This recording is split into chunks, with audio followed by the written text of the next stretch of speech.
Now to Nigeria, where dozens of students have been abducted in what is a growing and troubling trend in the African nation. Ian Lee is following this story as well as other international headlines from London for us. Ian, good morning.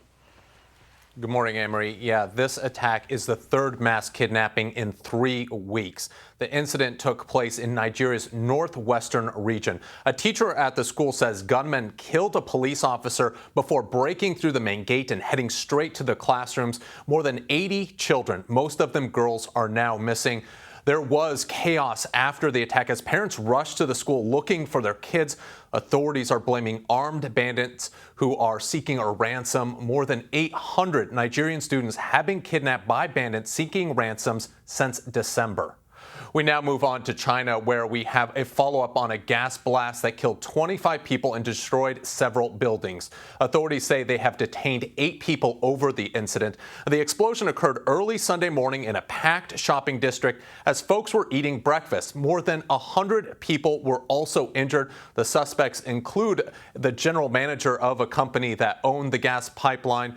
The investigators say safety measures weren't followed and that the equipment had serious defects.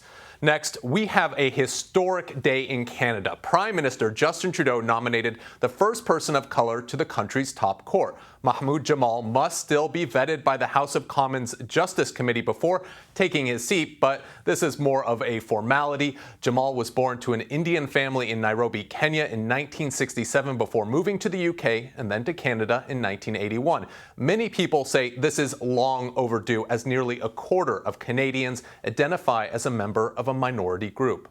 And we end this day with more good news, this one for lovers of Scotch. The United States and United Kingdom have suspended tariffs on Scotch whiskey for 5 years. The 25% tax was imposed during the Trump administration. The Scotch whiskey industry estimates it cost more than $800 million over the course of 2 years. Officials on both sides are now working to lift the tariff on bourbon, and this trade war truce comes near the possible end of another dispute over subsidies to aircraft manufacturers, Airbus and Boeing.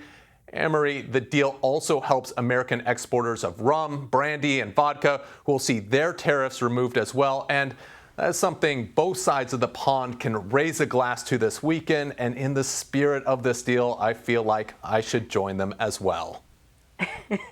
I feel like you should too. I, for one, never have needed much of an excuse.